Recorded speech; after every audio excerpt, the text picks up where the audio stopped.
Jumat. Ya. Bahkan kemarin itu dari hari Kamis sampai hari Sabtu. Jadi Kamis pagi sampai jam setengah 9 malam. Jumat dari pagi juga sampai jam 10 malam. Sabtu dari pagi juga sampai jam 10 malam. Jadi 3 hari berturut-turut ini malam terus. Dari pagi sampai malam. Dan minggu kemarin juga hari Jumat, kita 2 hari. Ya.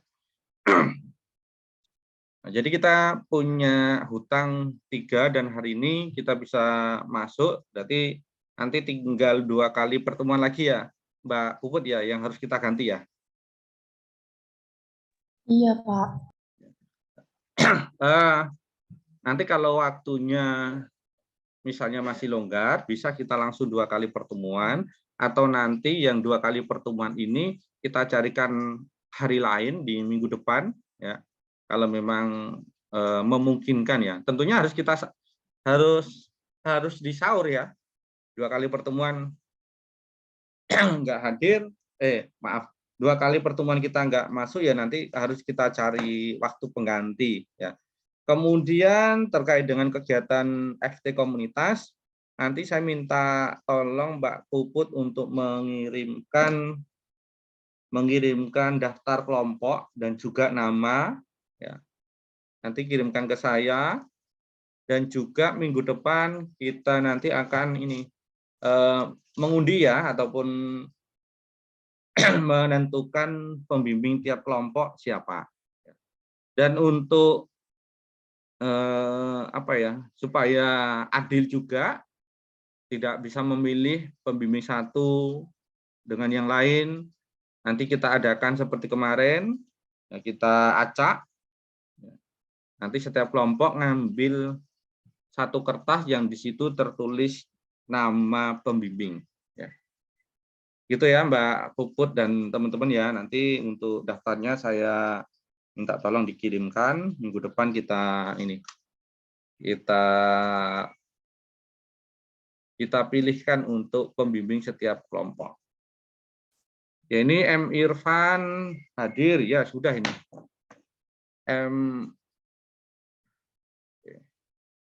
Ada tambahan lagi? Belum? Yan Ari belum? Muhammad Rafi belum? Firna Dia Nafisatul, Ajeng, Dwi Mutiara. Ini Dwi Mutiara belum hadir. Mbak Puput, belum? Oh, belum, Pak, sepertinya. Tapi untuk Nafisatul udah join, Pak. Nah, mana? Novi Satul mana? Ya, oke. No, Nafi ya, Nafi Satul. Ya, hari ini kita akan membahas tentang peran fisioterapi di komunitas. Nah, ini materinya apakah sudah muncul di layar teman-teman? Sudah, Pak. Sudah ya. Oh ya, so mungkin sesekali saya akan membuat kuis yang mana kuis tersebut kita kerjakan bersama-sama, tapi menggunakan handphone ya. Jadi kuisis ya. Nanti biar saya bisa langsung mengetahui hasilnya, supaya bisa menjadi nilai tambahan teman-teman untuk tugas nantinya. Ya. Peran fisioterapi di komunitas. Fisioterapi komunitas sendiri definisinya yakni penekanannya adalah pada pengaturan di mana perawatan berlangsung, pengaturan di mana treatment ataupun intervensi yang akan kita berikan. Ya. Apakah nanti di rumah, apakah nanti di masyarakat, di komunitas, apakah nanti di rumah sakit ataupun klinik. Tetapi kalau di rumah sakit maupun klinik, tentunya mereka sudah mendapatkan penanganan fisioterapi yang ada di sana. Nah, ketika di komunitas, ini yang perlu kita perhatikan. Berarti pengaturan di mana perawatan berlangsung ini teman-teman nanti lebih berfokus pada lingkungan, ya. Pemberian intervensinya, treatmentnya di komunitas, di masyarakat, atau bahkan visit. Ya.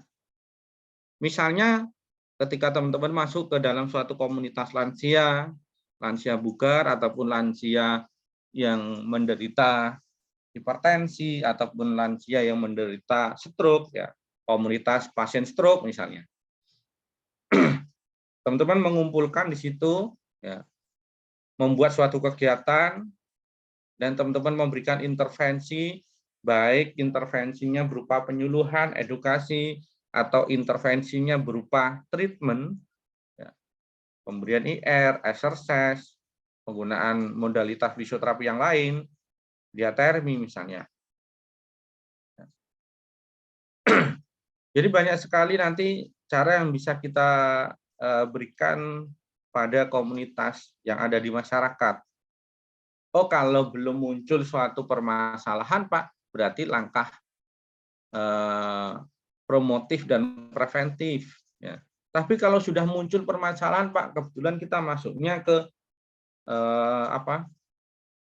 komunitas penderita asma, berarti sudah muncul keluhan, sudah muncul permasalahan. Intervensi yang kita berikan, yakni berupa kuratif dan rehabilitatif, atau bisa juga promotif, preventif, kuratif, dan rehabilitatif tergantung dari kebutuhan yang ada di masyarakat. Komunitas bisa menjadi fasilitas perawatan rumah ataupun tempat tinggal pasien di mana pasien tinggal. Ini merujuk dari Rajan tahun 2017.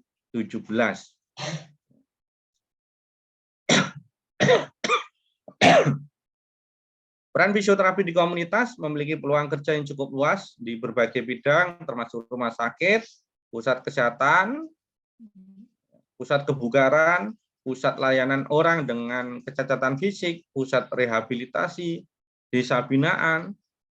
Jadi peluang teman-teman untuk masuk di suatu komunitas ini masih cukup luas. Ya. Bahkan di rumah sakit, di klinik, di puskesmas pun ini masih belum mencukupi di seluruh wilayah Indonesia. Lain halnya misalnya kalau di Solo memang pusat pendidikan dari fisioterapi ada di Solo. Dan banyak juga yang senior-senior tempat tinggalnya di Solo, bahkan di wilayah Solo ataupun di wilayah Jawa Tengah ataupun di Jawa. Tapi nanti ketika teman-teman terjun di wilayah lain, ya, bahkan kemarin waktu kita ada kegiatan KKN dan FT komunitas di wilayah Sragen ini, di setiap puskesmas belum ada fisioterapinya.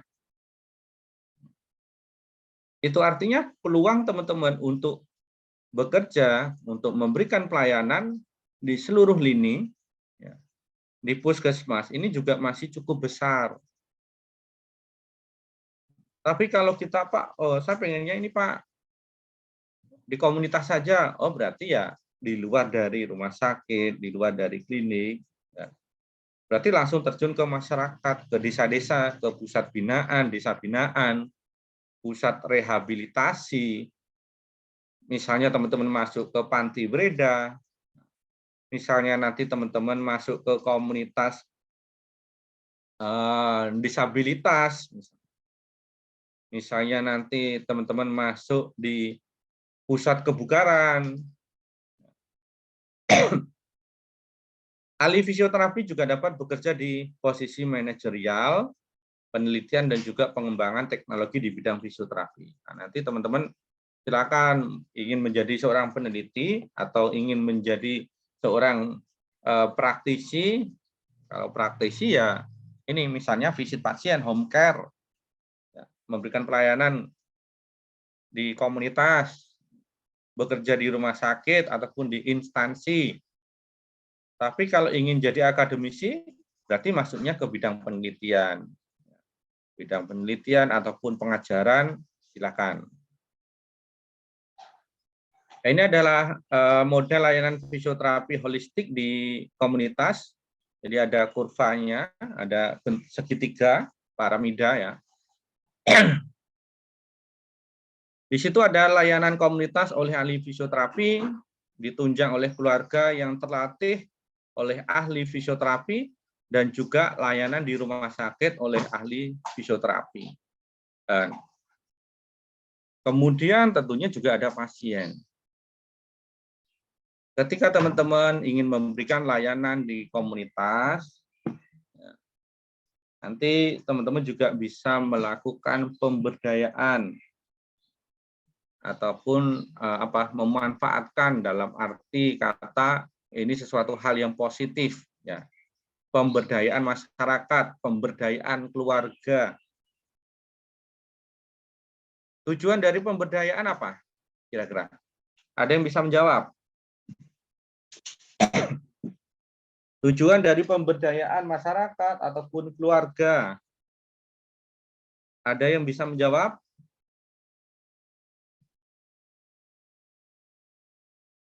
Nanti saya tambah poinnya. Besok kalau nilainya misalnya masih kurang, bisa saya tambahkan. Ada yang ingin menjawab?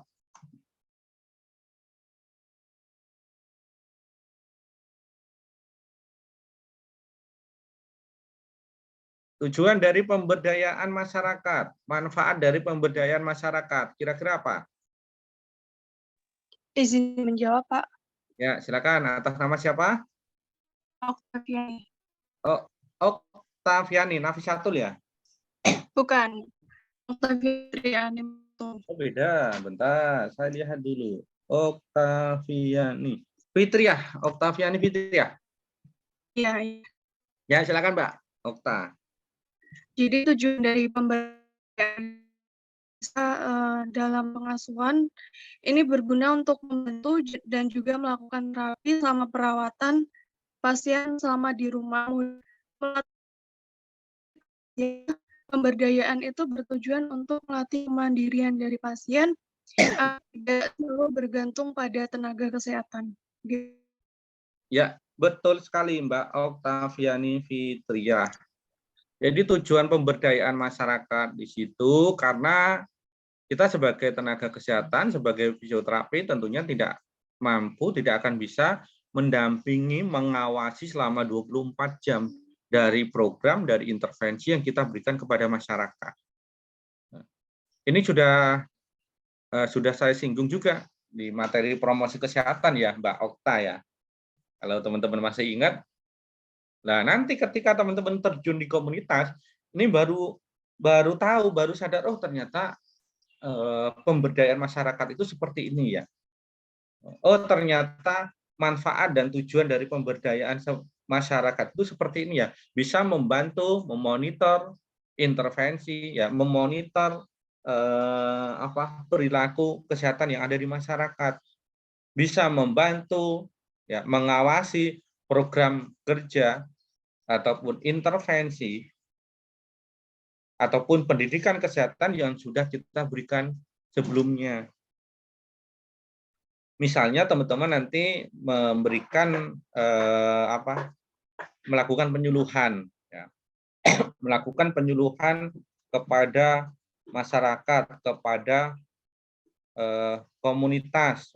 Komunitasnya apa? Oh, kebetulan di sana komunitas para pegawai ataupun pekerja pabrik yang setiap hari duduk dari pagi sampai sore, bahkan mungkin sampai malam lembur, setiap hari duduk dengan posisi postur yang tidak ergonomis, maka nanti akan menyebabkan keluhan muskuloskeletal di kemudian hari. Misalnya teman-teman sudah memberikan intervensi, memberikan penyuluhan untuk mengoreksi postur, posisi duduk yang benar itu bagaimana. Tentunya nanti kita membutuhkan bantuan orang lain. Dengan cara apa? Pemberdayaan. Entah nanti di perusahaannya tersebut ada ketuanya, ada penanggung jawabnya. Nah, nanti kita bisa berdayakan mereka. Jadi ketika kita sudah tidak ada di sana, akan ada orang yang bisa memastikan bahwasanya setiap pekerja yang ada di sana ini selalu memperhatikan postur tubuhnya ketika melakukan aktivitas pekerjaan sehari-hari, sehingga di kemudian hari akan meminimalisir keluhan yang akan muncul. Jadi nanti ketika teman-teman terjun di komunitas, perlu melakukan pemberdayaan. Entah nanti juga pemberdayaan ke keluarganya, nggak masalah, boleh. Entah nanti pemberdayaan kepada tokoh agama, tokoh adatnya, ketua dari komunitas, ataupun kader posyandu, kader PKK, boleh, nggak masalah. Atau bahkan ke LSM menjalin kerjasama yang mempunyai tujuan visi misi yang sama untuk memberikan pelayanan kesehatan di masyarakat, boleh. Jadi banyak sekali nanti pemberdayaan yang bisa teman-teman lakukan. Banyak sekali kerjasama, peluang kerjasama yang bisa teman-teman gunakan. Baik kerjasama lintas profesi kesehatan dengan tenaga kesehatan yang lain, atau kerjasama dengan lintas sektor.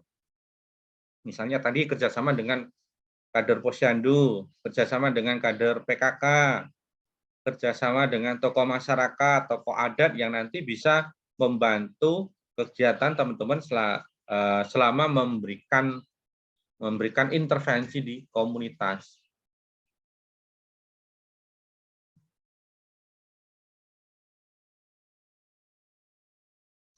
Langkah dalam pemberian intervensi di komunitas, jadi ada langkah-langkah yang harus teman-teman lakukan. Ini sama halnya ketika teman-teman di rumah sakit, ataupun di klinik, ataupun di puskesmas, ada orang datang, ada pasien datang, mengeluhkan nyeri di bagian shoulder joint, mengeluhkan nyeri, kaku. Hal-hal yang harus teman-teman lakukan banyak sekali. Misalnya teman-teman harus melakukan anamnesis. Melakukan anamnesis baik auto maupun hetero, baik langsung maupun tidak langsung. Nah, ketika nanti di komunitas ini juga sama, teman-teman harus mengumpulkan data juga, baik langsung maupun tidak langsung. Kalau langsung, ya berarti wawancara informan. Dalam satu komunitas tersebut ada 10 orang, ya diwawancari satu persatu. Karena datanya langsung. Atau bisa juga observasi partisipan. Kemudian ada juga survei. Kemudian ada juga angket. Ini biasanya kalau angket ini untuk mempercepat proses pengumpulan data.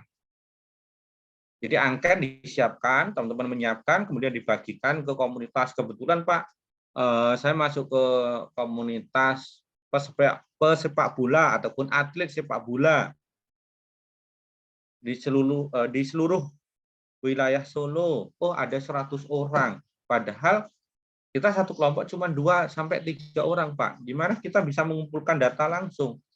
Oh, caranya menggunakan angket dibagikan ke masing-masing orang yang ada di komunitas tersebut supaya cepat. Atau bisa juga nanti data tidak langsung. Kalau data tidak langsung, berarti kita bisa minta data ke ketuanya di situ, ke ketua ataupun penanggung jawab yang ada dalam komunitas tersebut. Nah, untuk data tidak langsung ini contoh yang lain misalnya dulu waktu COVID. Awal-awal COVID dan juga COVID sampai tahun 2022 awal ya. Ketika teman-teman ingin memberikan intervensi di komunitas untuk mengumpulkan data secara langsung ini belum bisa dilakukan. Karena ya satu, penyebaran COVID masih cukup tinggi dan juga regulasi ataupun peraturan untuk bertatap muka ya, untuk mengambil data secara langsung ini belum bisa dilakukan. Sehingga cara lain yang kita lakukan mengambil data tidak langsung. Kalau tadi kan ada anamnesis auto dan hetero, berarti tidak langsung. Mintanya ke siapa?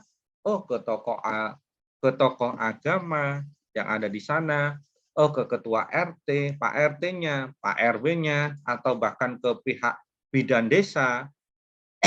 Banyak terkait dengan permasalahan kesehatan, hubungannya dengan hipertensi misalnya. Minta data ke bidan desa, minta data ke puskesmas, boleh. Selama pengumpulan data secara langsung itu tidak bisa dilakukan, baru nanti teman-teman bisa mengumpulkan data tidak langsung. Misalnya teman-teman nanti masuk di komunitas pasien stroke. Kebetulan dari 10 orang ada 2 ataupun 3 orang yang komunikasinya belum lancar, kognitifnya belum bagus. Diajak komunikasi juga belum nyambung. Nah, nanti teman-teman bisa mengambil data secara tidak langsung, entah ada keluarganya di situ, entah nanti ada ketua komunitasnya, entah nanti ada teman-teman yang ada di sana. Teman-teman bisa menggali informasi tersebut dengan cara tidak langsung. Kemudian setelah mengambil data, mengumpulkan data, baik langsung maupun tidak langsung, langkah yang kedua, nah ini adalah langkah-langkah yang nanti teman-teman harus lakukan di komunitas. Urut-urutannya apa? Ya ini. Silakan nanti dipahami, dipelajari. Karena untuk mengambil data di komunitas dan pengisiannya, laporannya, ini berbeda dengan pengisian status klinis. Kalau status klinis, satu SK untuk satu pasien, satu orang. Tapi kalau untuk laporan komunitas, satu laporan dalam bentuk dari proposal sampai hasil, misalnya nanti sampai 25 halaman ataupun 30 halaman, ya ini laporan dari seluruh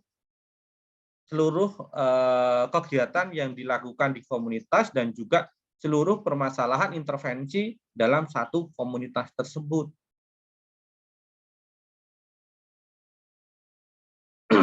Langkah yang kedua di sini analisis data dalam komunitas adalah kemampuan untuk mengkaitkan data dan menghubungkan data dengan kemampuan kognitif, memori.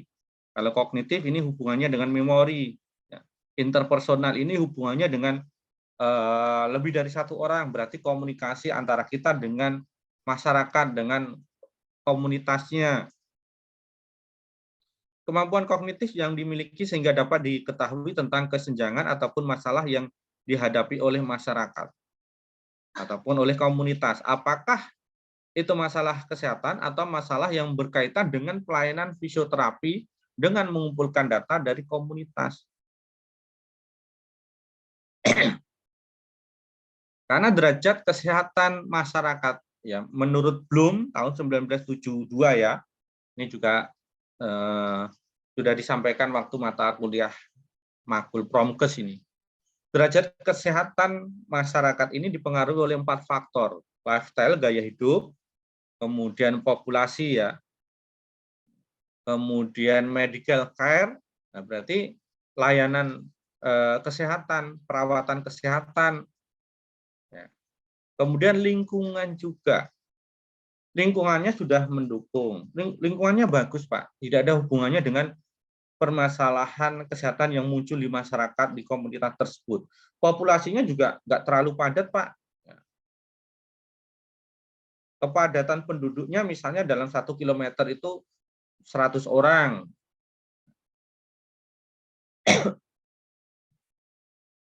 Lifestyle-nya juga sudah bagus, Pak. Sudah memperhatikan dari aspek berbagai macam aspek yang berkaitan yang nanti bisa mempengaruhi kesehatannya.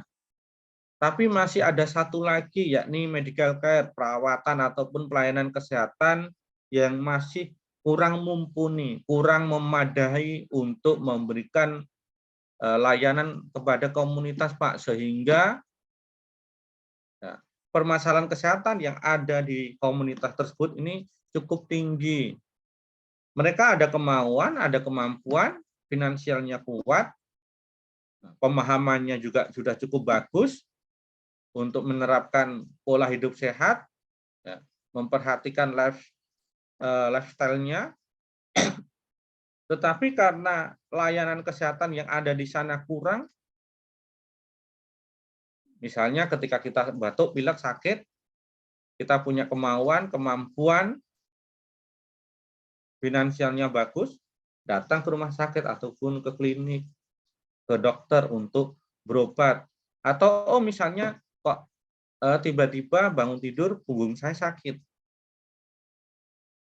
Dia punya kemauan, finansial, kemampuan, pemahamannya juga sudah cukup bagus, datang ke fisioterapi, mendapatkan pelayanan fisioterapi. Tapi ketika medical care ini sangat terbatas, entah terbatas karena dari SDM-nya, entah karena sarana dan prasarananya yang masih kurang memadai, hal tersebut juga nanti dapat mempengaruhi derajat kesehatan yang ada di masyarakat. Kemudian langkah yang ketiga, kalau tadi analisis data, setelah mengumpulkan data, analisis data, ketiga penentuan masalah ataupun perumusan masalah kesehatan, atau kalau di laporan di situ ada namanya skala prioritas masalah. Skala prioritas masalah, tujuan dari skala prioritas masalah apa? Kenapa kita harus memprioritaskan ya, mana kira-kira permasalahan yang ada di komunitas tersebut harus kita prioritaskan. Misalnya dalam satu komunitas, permasalahan kesehatannya di sini ada 3 macam.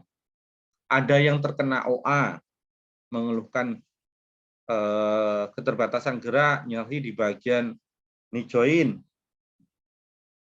Ada juga yang mengeluhkan low back pain, nyeri punggung bawah. Kemudian ada juga yang mengeluhkan sesak napas. Nah, kira-kira dari ketiga permasalahan yang ada di masyarakat tersebut, tentunya harus kita prioritaskan terlebih dahulu. Mana yang menjadi prioritas utama untuk diberikan intervensi. Oh, misalnya kalau sesak napas ya tentunya harus segera kita berikan intervensi ya. Berarti skala prioritas yang pertama yakni pemberian intervensi ataupun breathing exercise untuk mengurangi sesak napas. Baru nanti memperhatikan aspek yang lain. Kira-kira mana yang lebih mengancam jiwa dari komunitas tersebut? Oh, yakni sesak napas, Pak. Kalau segera tidak ditangani, ya tentunya nanti dapat membahayakan nyawa pasien. Oke, betul. Kemudian skala prioritas yang lain, kalau tadi dari karena mengancam jiwa ya, skala prioritas yang lain yakni banyaknya orang, ya, persentase yang lebih banyak terkena OA atau LBP ini lebih banyak yang mana. Dan juga ketika orang OA, terkena OA misalnya, dan ketika orang terkena LBP, kalau secara jangka panjang, ini mana yang dapat mempengaruhi dari tingkat kesehatan ataupun derajat kesehatan, atau bahkan sampai dapat mengakibatkan disabilitas.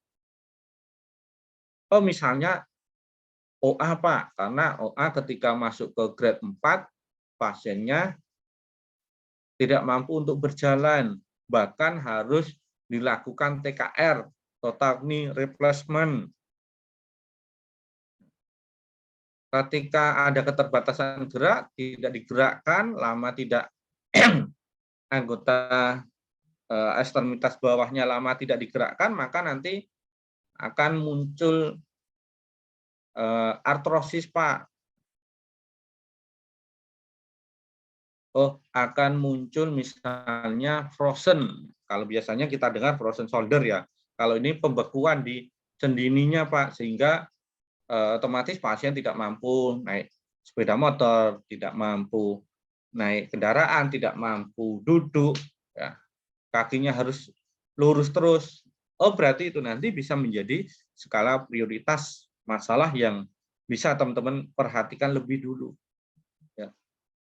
Dilihat dari tadi ya, dilihat dari aspek yang paling mengancam jiwa pasien, yang paling mengancam nyawa komunitas yang ada di komunitas tersebut, kemudian dari persentase banyaknya orang yang mengalami, yang mengeluhkan permasalahan tersebut, dan juga yang nanti sekiranya dapat mengakibatkan disabilitas, ya, mengakibatkan aktivitasnya tidak bisa, aktivitas sehari-hari tidak bisa dilakukan, bahkan nanti dapat mengakibatkan kecacatan, Pak.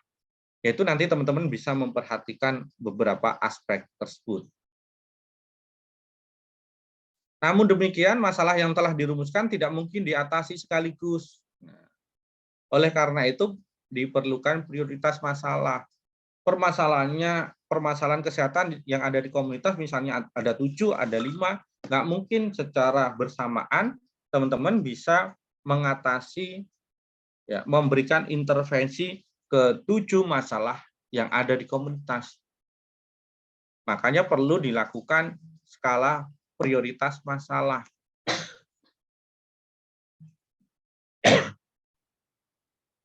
Nah ini, dalam menentukan prioritas masalah kesehatan, perlu memperhatikan berbagai faktor sebagai kriteria menurut Mubarak 2005. Yang pertama ada perhatian masyarakat. Nah ini prevalensi kejadian. Ini tadi juga sudah saya singgung juga. Berat ringannya masalah, kemudian kemungkinan masalah untuk diatasi, apakah nanti mungkin untuk kita berikan intervensi atau tidak. Misalnya permasalahan kesehatannya itu bukan menjadi tupoksi kita tidak boleh memberikan intervensi tersebut karena nanti melanggar kewenangan dari fisioterapi, ya nanti kita bisa menjalin kerjasama dengan tenaga medis yang lain. Kemudian ketersediaan sumber daya masyarakat. Ketersediaan sumber daya masyarakat yang nanti kita bisa melakukan pemberdayaan masyarakat yang bisa membantu memonitor dari program yang sudah kita berikan. Kemudian tadi juga saya tambahkan, ya, selain dari perhatian masyarakat, tentunya permasalahan tersebut mana yang paling besar mengancam jiwa pasien, yang paling besar mengancam jiwa pada komunitas. Nah, sedangkan menurut Abraham H. Maslow, nah, prioritas masalah dilihat dari keadaan yang mengancam kehidupan, mengancam jiwa. Kemudian yang kedua, keadaan yang mengancam kesehatan. Dan juga yang ketiga, persepsi tentang kesehatan dan keilmuan fisioterapi. Seleksi ataupun penapisan masalah, prioritas masalah kesehatan di komunitas, menurut Mueke tahun 1988 mempunyai kriteria. Yang pertama, sesuai dengan peran fisioterapi di komunitas atau tidak, kemudian jumlah yang beresiko, besarnya resiko, kemudian kemungkinan untuk diberikan pendidikan kesehatan, kemudian yang kelima ada minat masyarakat, apakah mereka minat untuk mendapatkan pelayanan dari kita sebagai fisioterapi. Kemudian ada juga kemungkinan untuk diatasi sesuai dengan program pemerintah dan juga memperhatikan sumber daya. Sumber daya ini luas sekali. Bisa sumber daya tempat, bisa sumber daya waktu, bisa sumber daya dana, bisa sumber daya peralatan, dan sumber daya manusia. Sumber daya manusianya ada, Pak. Kebetulan satu kelompok kita ada 5 orang misalnya, atau 10 orang. Sedangkan komunitas lansia bugar ini cuma ada 10 orang. Berarti kan sumber daya manusianya cukup. Tetapi kalau dilihat dari sumber daya dananya ini terbatas, Pak, karena kita tidak mendapatkan subsidi dari kampus misalnya. Ya, itu juga harus teman-teman perhatikan karena bisa menghambat dari program yang akan diberikan, dari intervensi yang akan diberikan. Oh, misalnya Pak, sumber daya manusia ada, sumber daya dana ada, tetapi sumber daya waktunya Pak, waktu kita terbatas sekali. Itu juga harus teman-teman perhatikan. Misalnya gimana caranya dalam satu waktu, dalam satu kali intervensi, ini bisa selesai semuanya. Seluruh permasalahan yang ada di komunitas ini bisa kita selesaikan semua dalam satu waktu. Karena keterbatasan waktu, keterbatasan biaya, itu juga harus teman-teman perhatikan. Jadi nanti ketika teman-teman terjun di komunitas, banyak hal, banyak faktor yang harus teman-teman perhatikan. Kebetulan untuk komunitas semester ini, kemarin kita sudah bagi kelompok, satu kelompok cuma 2-3 orang ya. Berarti sumber daya manusianya terbatas. Karena sumber daya manusianya terbatas, ya teman-teman juga harus bisa menyesuaikan. Sumber daya tempat, waktu, dana, dan peralatannya sudah siap semua, Pak. Dana kita cukup. Bisa mengcover untuk seluruh kegiatan, Pak. Cuman karena keterbatasan personil, keterbatasan sumber daya manusia, SDM, kita cuma 3 orang sehingga kita tidak mampu memberikan seluruh ataupun memberikan intervensi kepada seluruh komunitas yang ada di sana, Pak. Kemudian yang keempat, setelah teman-teman menentukan skala prioritas, ya tentunya nanti teman-teman bisa melanjutkan perencanaan. Merencanakan, membuat program kerja, membuat program intervensi yang akan diberikan, apakah nanti dalam bentuk penyuluhan saja, atau nanti dalam bentuk pemberian treatment, disesuaikan dengan kebutuhan yang ada di komunitas. Strategi intervensi fisioterapi komunitas bisa dilakukan melalui kelompok, proses kelompok, kemudian ada pendidikan kesehatan, berarti penyuluhan, kemudian teman-teman bisa menjalin kerjasama lintas sektor. Silahkan nanti kalau teman-teman ingin menjalin kerjasama dengan Bu Bidan, dengan tenaga kesehatan yang lain, boleh, silahkan. Kemudian juga dalam perencanaan tersebut nanti teman-teman harus memperhatikan ataupun harus bisa mendemonstrasikan keterampilan dasar. Setelah teman-teman membuat program kerja, kira-kira intervensi apa yang nanti diberikan, apakah nanti dalam bentuk promotif, preventif, atau kuratif dan rehabilitatif, baru nanti implementasi. Implementasi kegiatan.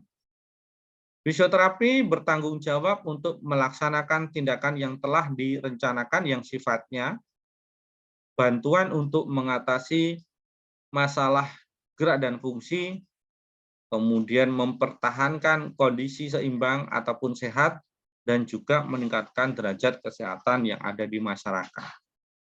Yang kedua, mendidik komunitas tentang perilaku hidup sehat, perilaku sehat dengan gerak dan juga perubahan perilaku.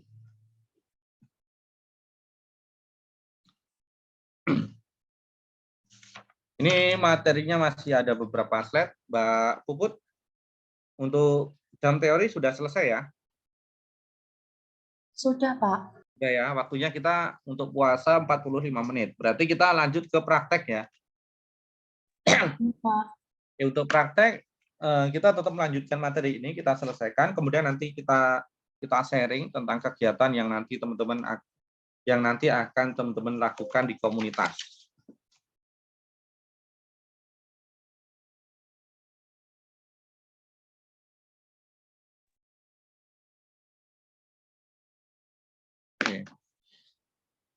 Implementasi kegiatan sesuai dengan rencana yang menekankan pada pencegahan primer, pencegahan sekunder maupun pencegahan tersier. Pencegahan primer yaitu pencegahan sebelum sakit dan difokuskan pada populasi yang sehat. Berarti teman-teman masuk di komunitas misalnya lansia bugar, komunitas Karang Taruna, pemuda dan pemudi yang ada di sana. Mencakup pada kegiatan kesehatan secara umum dan perlindungan khusus terhadap penyakit. Misalnya teman-teman nanti bisa melakukan penyuluhan. Kalau penyuluhan gizi mungkin nanti tupoksinya tenaga kesehatan dari gizi, kemudian imunisasi, kemudian bimbingan lebih dini dalam kesehatan keluarga dan deteksi dini. Misalnya deteksi dini ini juga bisa kita lakukan kepada masyarakat. Oh, deteksi dini pada anak-anak yang mengalami delay development, pada anak-anak yang mengalami ABK, anak berkebutuhan khusus. Deteksi dini untuk mengetahui apakah anak-anak tersebut ada yang mengalami cerebral palsy, Down syndrome, autis, dan lain sebagainya. Atau bisa juga deteksi dini ya, untuk mencegah terjadinya keluhan muskuloskeletal, mencegah terjadinya penyakit jantung misalnya. Terserah nanti teman-teman akan fokus di mana, sesuai dengan kebutuhan yang ada di komunitas. Sedangkan untuk pencegahan sekunder, yaitu kegiatan yang dilakukan pada saat terjadinya perubahan derajat kesehatan masyarakat dan ditemukan masalah kesehatan. Berarti intervensi yang kita berikan berupa apa? Apakah promotif preventif atau kuratif dan rehabilitatif? Apa kira-kira? Kuratif rehabilitatif, Pak. Ya, kuratif dan rehabilitatif karena sudah ditemukan masalah kesehatan. Pencegahan sekunder ini menekankan pada diagnosis dini dan tindakan. Nah, kuratif ini kan sudah bentuk tindakan. Ini sudah ada kata kuncinya. Tindakan untuk menghambat proses penyakit. Pelayanan pencegahan sekunder dibuat untuk mendeteksi penyakit lebih awal dengan mengobati secara tepat. Oh, kalau kita tidak berhubungan dengan obat-obatan, Pak. Ya.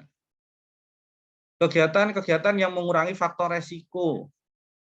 Kira-kira faktor resiko pada orang yang mengalami hipertensi apa yang akan terjadi? Kira-kira faktor resiko dari usia yang semakin bertambah ataupun faktor resiko lansia ini apa yang akan terjadi selain hipertensi? Oh, misalnya OA, Pak, misalnya LBP. Contohnya mengkaji keterbelakangan tubuh kembang anak, kemudian memotivasi keluarga untuk melakukan pemeriksaan kesehatan. Kalau pemeriksaan kesehatan gigi, mata, telinga, nanti ada tenaga kesehatan lain yang bertanggung jawab. Berarti kita harus mencari contoh yang lain yang itu bisa menjadi ranah kita. Pencegahan tersier menekankan pengembalian individu pada tingkat berfungsinya secara optimal dan ketidakmampuan keluarga. Ini sampai ke proses rehabilitatif. Kalau sudah muncul permasalahan kesehatan, derajat kesehatan yang ada di masyarakat, yang ada di komunitas cukup jelek, misalnya, dari 50 orang yang tinggal di satu RW, 30 orang banyak yang mengalami OA, Pak. Banyak yang mengalami LBP. Berarti apa? Intervensi ataupun pencegahan yang bisa kita lakukan ini bisa ketiga-tiganya. Bisa primer, sekunder, dan tersier. Kalau sekunder, oh berarti dari 50 orang ini kan masih ada beberapa yang belum muncul keluhan. Kita bisa memberikan pemahaman, bisa memberikan penjelasan faktor apa saja yang dapat mengakibatkan sakit tersebut. Sehingga orang-orang yang masih sehat ini, derajat kesehatannya masih bisa dipertahankan. Nah, kemudian kalau orang yang sudah sudah mengeluhkan sakit, pencegahan sekunder dan tersier.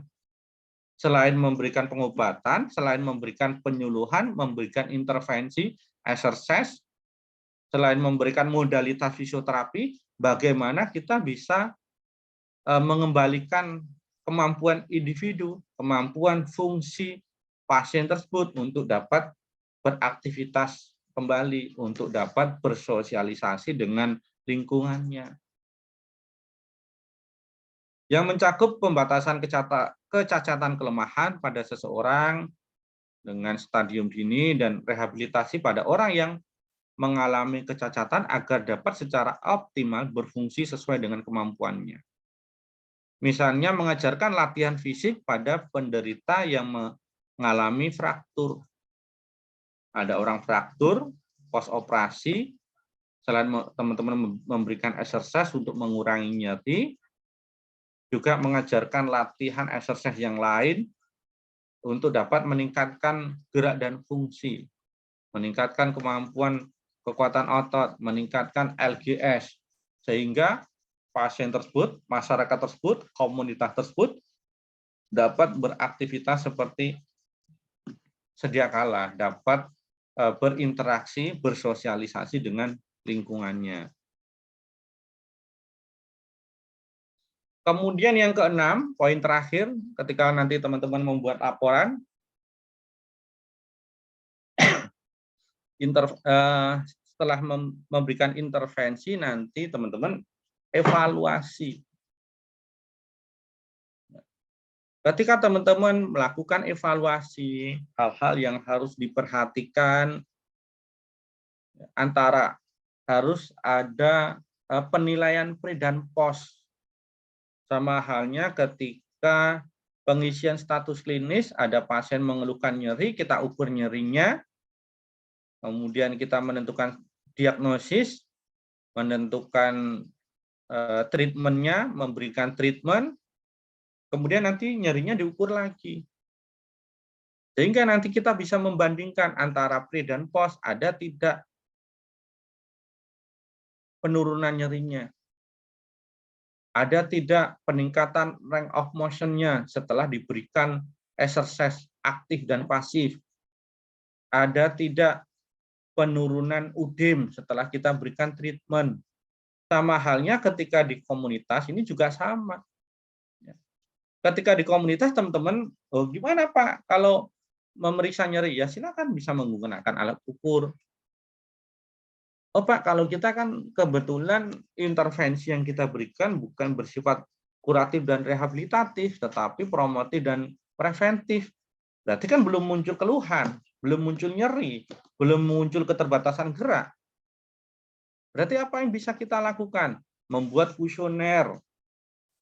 Kuesioner yang teman-teman buat di situ mengandung pertanyaan tentang apa yang akan teman-teman bahas. Kebetulan kita akan memberikan edukasi tentang hipertensi, Pak. Berarti kuesioner yang teman-teman buat berkaitan dengan hipertensi. Misalnya pertanyaan pertama, hipertensi itu ada berapa? Tahapannya bagaimana? Kemudian penyebab dari hipertensi apa? Faktor resikonya bagaimana? Setelah itu, kuesioner itu dibagikan ke masyarakat, dibagikan ke komunitas.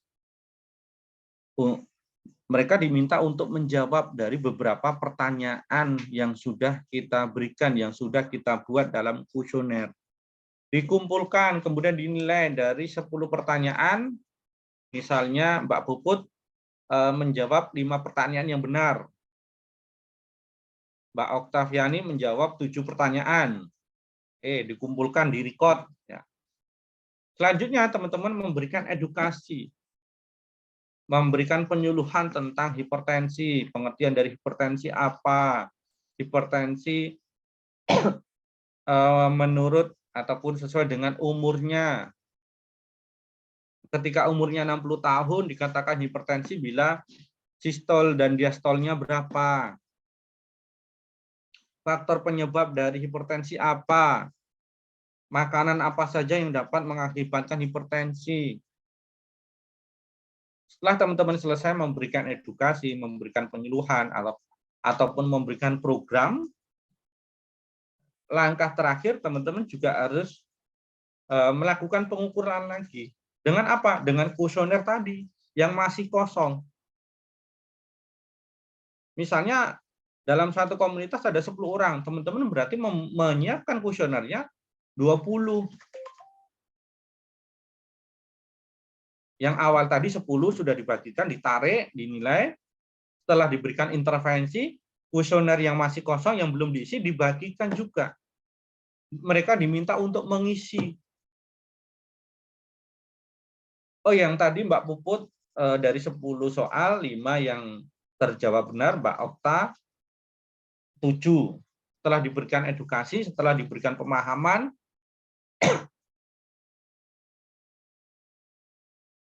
Mbak Popo dan Mbak Octavia diberikan kuesioner lagi, mereka diminta untuk menjawab pertanyaan yang sama. Kemudian nanti dikumpulkan lagi dinilai. Misalnya yang tadi nilainya 5, yang benar 5, ini meningkat menjadi 7, Pak. Kemudian Mbak Okta tadi bisa menjawab 7, ini menjadi 8. Dan itu nanti dievaluasi. Atau bahkan bisa juga yang awalnya 5 kok malah jadi 4. Yang awalnya 6 kok jadi 5. Berarti itu menjadi pertanyaan buat kita semua. Kenapa kok justru pemahamannya malah menurun? Apakah bahasa yang kita gunakan sudah sesuai, mudah dipahami oleh masyarakat, oleh komunitas? Apakah intervensi yang kita berikan sudah sesuai? Apakah masyarakatnya mau menerima informasi yang kita berikan? Ini hubungannya dengan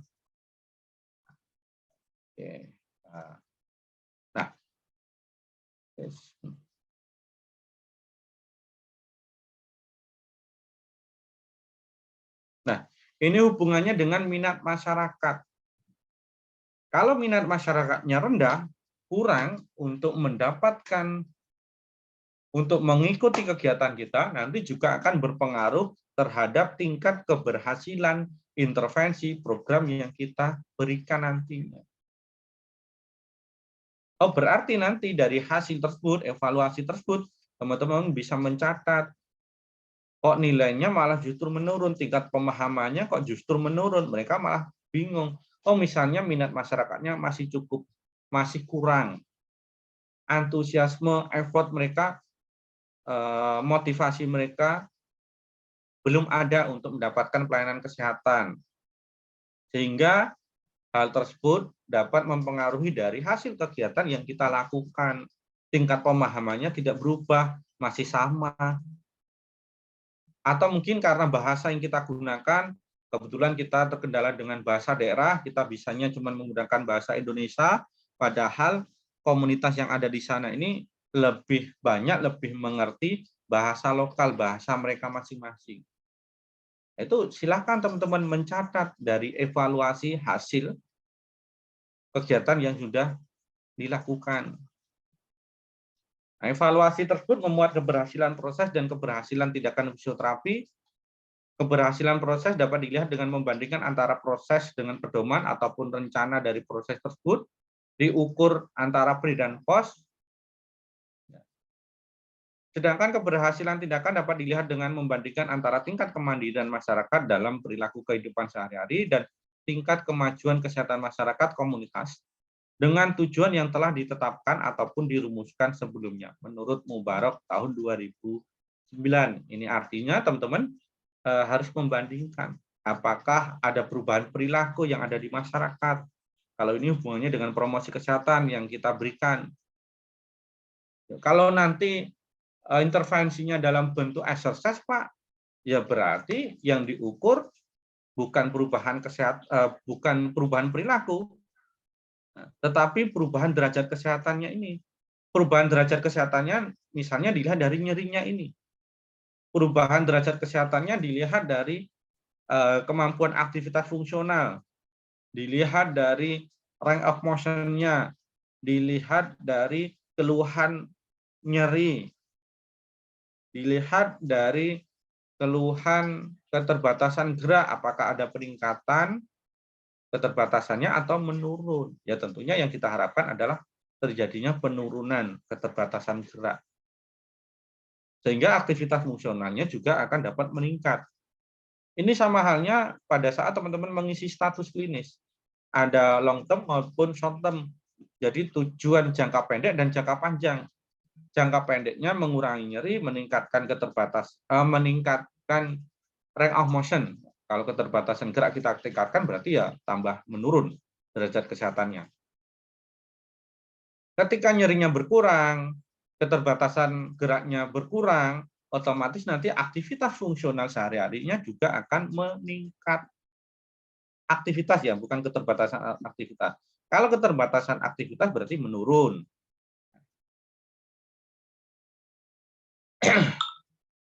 Membandingkan hasil tindakan yang dilaksanakan dengan tujuan yang telah ditetapkan, kemudian menilai efektivitas proses fisioterapi mulai dari tahap kajian sampai dengan pelaksanaan.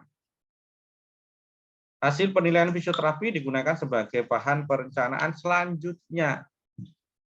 Kalau hasilnya semakin baik, Pak, derajat kesehatan masyarakatnya, komunitasnya semakin baik, berarti itu bisa menjadi perencanaan selanjutnya. Kita bisa menentukan perencanaan selanjutnya apakah diberikan intervensi yang sama atau kita berikan intervensi yang berbeda atau intervensinya sama tetapi dengan metode cara penyampaian lain. Oh, misalnya cara penyampaiannya kalau kemarin saya cuma menggunakan leaflet, Pak. Sekarang saya gunakan poster, saya gunakan bahkan alat peraga, alat bantu media. Saya memperagakan exercise-nya.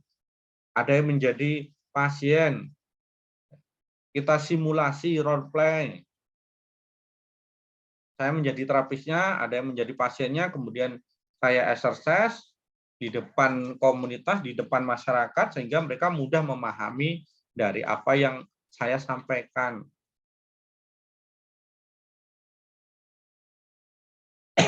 Perlu dipahami bersama oleh fisioterapi maupun tenaga kesehatan masyarakat bahwa evaluasi dilakukan dengan melihat respon komunitas terhadap intervensi yang diberikan, intervensi yang kita berikan. Responnya bagaimana? Selain respon dari effort-nya, minat masyarakat, dan juga respon dari derajat kesehatan masyarakat tersebut. Apakah derajat kesehatannya meningkat atau menurun? Oke, itu adalah beberapa langkah ataupun beberapa hal yang harus kita perhatikan ketika nanti teman-teman melakukan kegiatan memberikan intervensi di komunitas. Jadi hal-hal yang harus kita perhatikan apa? Apakah langsung menentukan intervensi, program, kemudian implementasi, kemudian laporan, atau dilihat dari tadi mengumpulkan data terlebih dahulu, baik data primer ataupun data sekunder, data langsung maupun tidak langsung. Ya tentunya dilihat dari pedoman yang ada. Nanti untuk contoh laporan saya kirimkan. Ya, sehingga nanti ada keseragaman dalam menyusun laporan. Dan urut-urutannya ini seperti yang sudah saya sampaikan. Ada 6. Ya. Jadi ada pengumpulan data, kemudian analisis data, skala prioritas masalah. Kalau di laporan nanti ada namanya solusi yang ditawarkan. Ini hubungannya dengan perencanaan. Solusi yang ditawarkan oleh kita kepada masyarakat, apakah masyarakat menyetujui, ini juga harus kita perhatikan. Apakah minat masyarakat yang ada di sana untuk diberikan intervensi tinggi atau tidak? Oh, minat masyarakatnya tinggi, Pak, sudah cukup baik. Tetapi mereka apakah nanti juga menyetujui dari program yang kita berikan? Jadi nanti ketika teman-teman ingin memberikan program, memberikan intervensi ke komunitas, ini juga harus dikonsultasikan, harus ditanyakan kepada masyarakat, ke ketua komunitasnya, apakah mereka menyetujui dari program yang akan diberikan atau tidak. Kemudian implementasi dan juga evaluasi. Jadi pada saat teman-teman melakukan implementasi ini ataupun kegiatan, harus memperhatikan, harus mengumpulkan secara lengkap dokumentasi kegiatan. Dokumentasi kegiatan kalau dulu biasanya kita dalam bentuk foto saja, tetapi nanti bisa surat menyurat. Jadi dokumentasi kegiatan ini meliputi foto, kemudian surat menyurat, perizinan. Misalnya ada surat perizinan yang harus kita buat, ya kita membuat nanti mintanya ke TU fakultas. Selanjutnya nanti kalau dari komunitas memberikan surat balasan, itu juga bisa teman-teman gunakan sebagai dokumentasi kegiatan. Kemudian presensi kehadiran. Ada 10 dalam komunitas tersebut ada 20 orang, berarti teman-teman nanti juga menyiapkan presensi. Ketika mereka datang mengisi presensi. Kemudian pemeriksaan vital sign. Biasanya kalau teman-teman ataupun ketika kita terjun ke komunitas, ke masyarakat, misalnya KKN, ingin memberikan penyuluhan untuk meningkatkan effort mereka, meningkatkan minat masyarakat, kita tambahkan dengan pemeriksaan vital sign.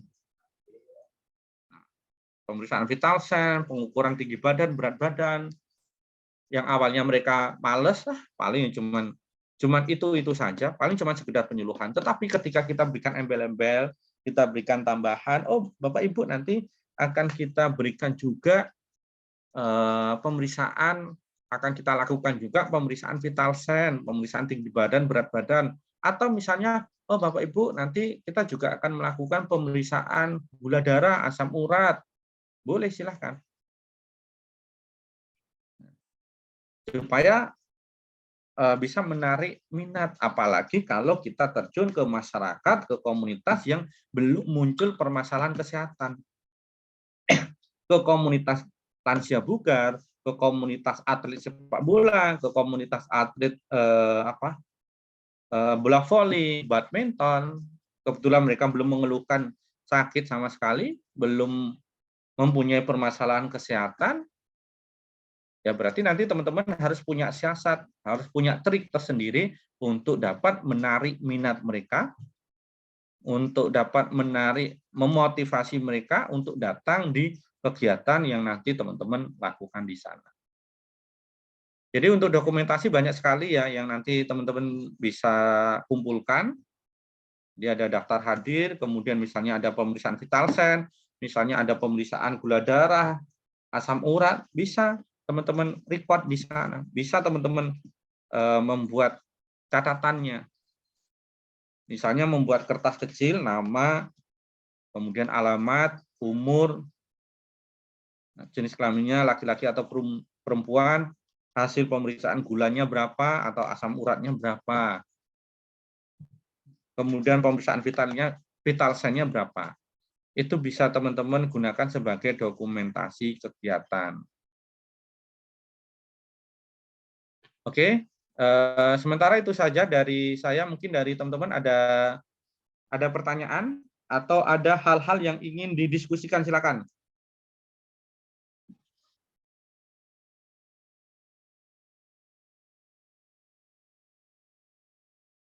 Halo,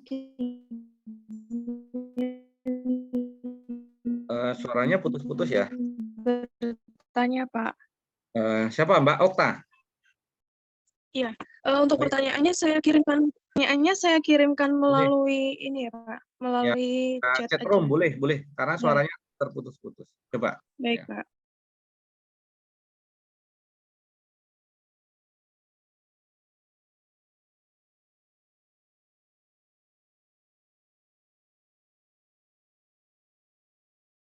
Ini ada pertanyaan dari Mbak Okta. Izin bertanya.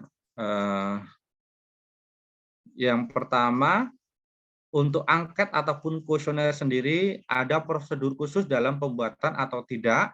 Apakah tiap poin dan pertanyaan bisa menyesuaikan dengan kebutuhan peneliti atau kuesioner angket yang dibuat harus berdasarkan dengan pertanyaan yang tertera pada riset yang sudah terpublish tergantung dengan kasus yang kita ambil. Wah, ini luar biasa ini pertanyaannya Mbak Oktaviani. Ini pertanyaan yang bagus. dan juga detail sekali. Kemudian yang kedua, bagaimana prosedur penentuan jumlah responden. Apakah harus berdasarkan penghitungan melalui rumus penelitian atau dari dosen yang menentukan jumlah responden. Oke, untuk yang pertama, untuk angket sendiri, apakah ada prosedur dalam pembuatan atau tidak? Tidak ada, bebas, silahkan ya. Kemudian ketika nanti teman-teman membuat kuesioner ataupun membuat angket, bisa dilihat ataupun bisa berdasarkan dari hasil riset.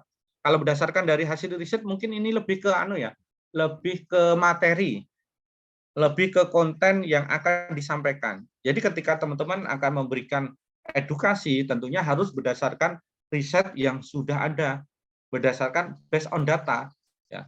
Jadi kita tidak boleh menyampaikan informasi ke masyarakat karena kita sebagai tenaga kesehatan ya tentunya harus sesuai based on data, sesuai dengan riset yang sudah terbukti bahwa misalnya bahwasannya statik kontraksi, latihan statik kontraksi ini bisa menurunkan nyeri misalnya. Kemudian untuk pembuatan kuesioner ataupun angket harus berdasarkan dari item yang kita sampaikan nantinya.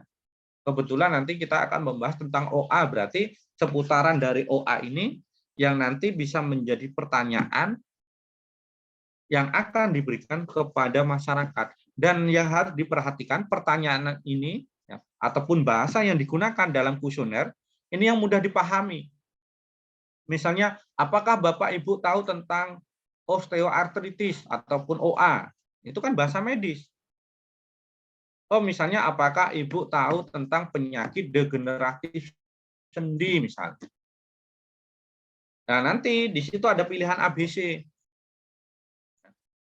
Ada pilihan ABC-nya, akan lebih memudahkan kita dalam memberikan penilaian. Misalnya A ya, A kurang paham, yang C tidak paham, tidak tahu sama sekali. Mereka tinggal diminta untuk mencentang. Kalau jawabannya berupa kayak IC, seperti IC, nanti akan terlalu subjektif kita dalam hal melakukan penilaian. Dan juga apa yang disampaikan masyarakat, komunitas, untuk mengisi kuesioner tersebut akan beragam. Bahkan ada juga yang malah bisa-bisa di situ dia mengisi jawaban sambil curhat. Kita nggak tahu. Jadi untuk efisiensi, kuesioner tersebut dibuat dalam bentuk pilihan ganda. Jadi nanti mereka diminta untuk menjawab ya tidak atau paham, kurang paham, tidak paham sama sekali, bebas. Ya. Kemudian untuk banyaknya pertanyaan, Pak, ya sesuai dengan kebutuhan. Misalnya 10 pertanyaan, 15 pertanyaan, 8 pertanyaan boleh. Tapi ya jangan terus 1 atau 2, apalagi 1. Kira-kira informasi apa yang teman-teman ingin gali di sana itu bisa menjadi pertanyaan bagi teman-teman. Itu untuk pertanyaan pertama ya dari Mbak Okta ya. Kemudian yang kedua, prosedur penentuan jumlah responden. Kalau penentuan jumlah responden itu tidak ada ketentuan ya, kecuali kalau teman-teman ingin melakukan penelitian. Nanti ketika mengambil OBE ataupun melakukan penelitian skripsi, ada prosedur penentuan dalam jumlah responden. Jadi ada namanya populasi dan sampel. Misalnya populasi yang ada di sana ada 60 lansia. Sampelnya cuma 40 orang yang bisa menjadi sampel penelitian teman-teman berdasarkan kriteria yang sudah ditentukan misalnya. Tapi kalau di komunitas, karena ini bukan sebuah riset, ya, bebas. Tapi ya jangan misalnya teman-teman masuk di komunitas yang di situ cuma ada 2 orang, 3 orang. Ya paling enggak 10 lah, minimal 10. Lebih banyak, lebih bagus lagi. Oh, komunitasnya kemarin kalau dulu ada teman-teman yang masuk di komunitas Gojek ojek online, itu banyak sekali. Ada 15 orang atau 20 atau 30 bebas. Semakin banyak respondennya juga akan semakin istilahnya semakin baik juga, semakin bagus. Berarti strategi promosi dari teman-teman ini cukup menarik sehingga mereka datang, apalagi mereka belum ada keluhan ataupun permasalahan kesehatan. Itu ya Mbak Mbak Oktavia ya. Paham apa yang sudah saya sampaikan? Halo Mbak Oktavia nih. Oke ya. Kemudian ini ada lagi Mbak Okta, untuk memastikan terkait dengan yang sudah Bapak sampaikan tadi, berarti untuk pemberian intervensi itu tidak harus dilakukan secara langsung, bisa dengan kuesioner atau edukasi. Sebenarnya, ya sebenarnya kalau, jadi tergantung intervensinya ini apakah dalam bentuk edukasi, apakah nanti dalam bentuk treatment exercise. Ini juga dilema. Ketika memang sudah muncul permasalahan kesehatan, ya berarti kan treatment, Pak, exercise. Sedangkan teman-teman belum punya STR, belum punya kewenangan untuk memberikan treatment. Kalau penyuluhan oke, tapi untuk treatment memang dulu ya, tapi sekarang saya kurang tahu. Dulu itu memang menjadi perdebatan juga. Tetapi kemudian ada informasi lagi, nggak apa-apa, boleh selama di situ ada pembimbing. Kalau tidak boleh, sama halnya ketika teman-teman praktek preklinik ataupun praktek profesi, ini kan menangani pasien dan juga belum mendapatkan STR karena belum lulus. Dan kenyataannya ya memang harus dilakukan, boleh. Tetapi dengan pengawasan pembimbing. Boleh Mbak, nanti mau dilakukan secara ini, secara langsung memberikan treatment atau menggunakan kuesioner saja, memberikan penjelasan, boleh. Ya. Kalau memberikan treatment, nanti konsultasikan ke pembimbingnya terlebih dahulu. Makanya kenapa nanti untuk setiap kelompok akan kita berikan satu pembimbing dengan cara acak seperti kemarin ya, kayak menggunakan lotre, sehingga nanti teman-teman tidak bisa milih pembimbingnya. Ya. Karena berdasarkan asas keadilan. Kalau nanti milih, teman-teman yang lain, kelompok yang lain juga akan ini milih, misalnya kok kelompok satu bisa milih dosen A, padahal kita kan cocoknya juga dosen A, karena memang setiap orang mungkin punya ini ya kecocokan masing-masing. Jadi nanti ya caranya ya kita acak seperti kemarin. Itu ya Mbak Oktavia ya. Kalau misalnya kalau ingin menggunakan edukasi Pak, menggunakan melakukan penyuluhan, tetapi seharusnya bentuknya treatment Pak, boleh. Tetapi nanti akan lebih baik lagi, lebih mudah lagi, misalnya teman-teman role play. Jadi mensimulasikan, selain menjelaskan dan juga mensimulasikan sehingga audiennya akan lebih paham. Tapi jauh lebih baik lagi juga selain mensimulasikan juga langsung memberikan treatment di sana. Itu ya Mbak Okta ya, nanti bisa dikonsultasikan ke pembimbingnya. Kalau pembimbingnya mengizinkan, boleh silakan nanti memberikan treatment, boleh. Kalau misalnya pembimbingnya nggak usah, nanti cukup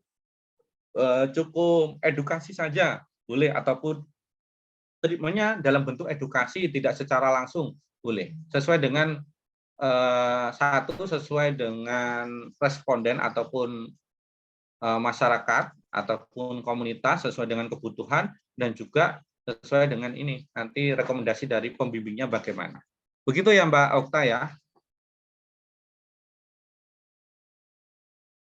Baik, Oke, ada lagi dari Pak. Terima kasih atas jawaban. Ya, oke, sama-sama. Ini pertanyaannya bagus sekali Mbak Oktavia, ini juga sudah mulai memahami dan sudah mendetail ya. Ada lagi dari teman-teman? Mohon maaf, Pak. Ya, silakan Mbak Puput. Tadi kan yang Bapak absen di kelas teori, ini pas kelas praktikum udah join itu bagaimana sih, Pak? Kelas teori nggak masuk. Terus ini kelas praktek. Oke, Ya. kalau praktek kan kita gabung ya. Berarti Ya. yang kelas teori yang nggak masuk siapa dulu tadi? Yan Ari. Yan Ari nggak masuk, ya kan? Ini saya absen dulu ya, yang saya memastikan dulu yang teori tadi ada Yan Ari nggak masuk, kemudian Raffi nggak masuk, betul Mbak Puput? Iya, Pak. Ya, kemudian Firnadia nggak masuk ya. Iya, Pak. Kemudian Ajeng Marcella nggak masuk ya, teori ya. Iya. Kemudian Dwi Mutiara, teori nggak masuk. Ya, Iya, Pak. betul? Maaf Pak, saya masuk tapi telat berapa menit gitu Pak, 20 menitan. Kenapa? Baru bangun. Bukan baru bangun Pak, HP saya baru hidup. Oh, baru hidup. Wah, kenapa? Dimatiin? Iya Pak, saya matiin. Mbak Dwi Mutiara. So, terus Ilham Nur tadi nggak masuk ya, teori ya? Iya, Pak. Nggak masuk. Ini untuk teori. Untuk praktek, ya praktek silakan kalau ada yang join tadi teorinya masih kilaf. Tapi kalau untuk praktek 100% kehadiran. Ya. Setelah ini selesai nanti saya absen lagi untuk praktek. Oke, begitu ya Mbak Puput ya. Iya, Pak. Ya, silakan. Untuk yang praktek, ini sebenarnya praktek pun juga telat, nggak apa-apa, karena ini kita kelas ganti, tidak sesuai dengan jam. Ya, ada lagi pertanyaan dari teman-teman, ataupun ada yang ingin didiskusikan dengan kegiatan nanti yang harus dilakukan di komunitas? Silakan. Ini berarti kita baru 3 kali pertemuan, masih ada 2 kali pertemuan ya Mbak Puput ya? Iya, Pak. Ya, nanti coba kita cari jadwal untuk mengganti yang 2 ya. Kalau bisa jangan Jumat double, kalau double nanti mungkin karena puasa juga, puasa kan lumayan capek. Tapi kalau memang terpaksanya bisanya hari Jumat, ya udah nanti Jumat misalnya Jumat depan kita double, Jumat depannya kita double lagi. Sehingga nanti ketemunya langsung dapat dua pertemuan. Silakan teman-teman yang lain.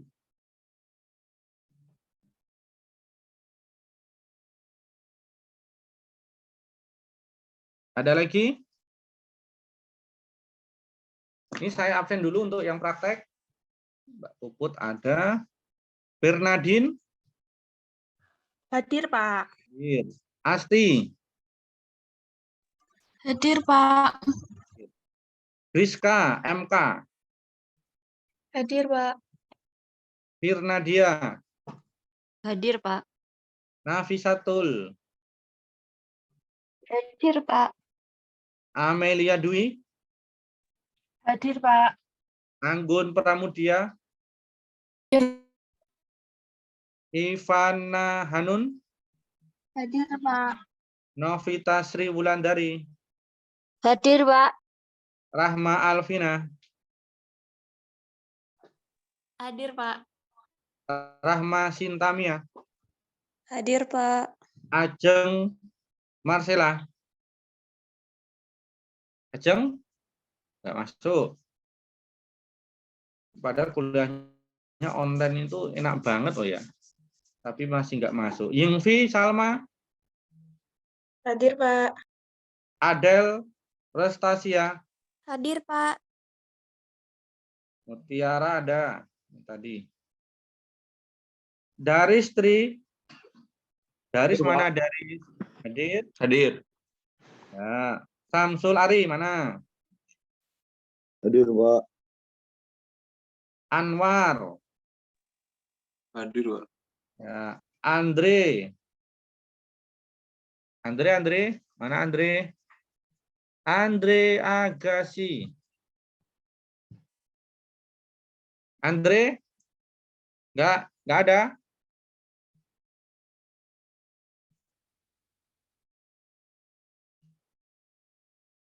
Mana? Andre Agassi mana ini? Andre Agassi nggak ada.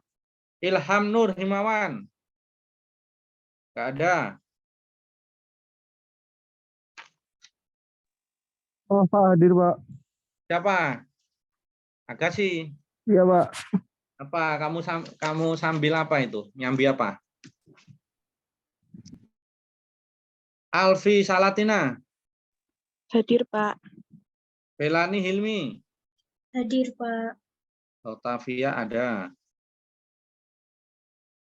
Eti Yunitasari, Hadir, Pak.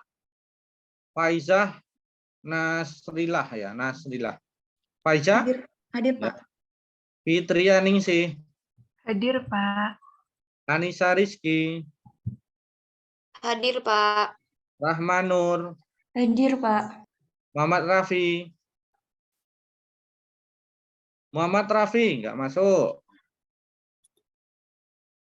Cikesa, Cikesa. Hadir, Pak. Muhammad Dafa.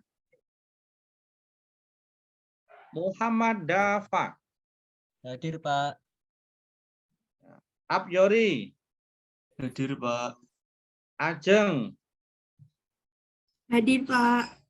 Dinda, Hadir, Pak. Resvita, Hadir, Pak. Salma Hirayu, Hadir, Pak.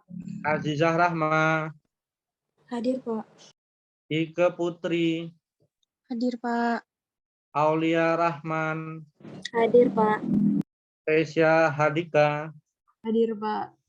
Monara, Hadir, Pak. Firdo Mukdi, Firdo Mukdi, Hadir, Pak. Imariani, Hadir, Pak. Irfan, Muhammad Irfan, Hadir, Pak. Hadir. Yan Ari. Hadir, Pak. Yan Ari tadi teori masuk nggak? Masuk tapi terlambat, Pak.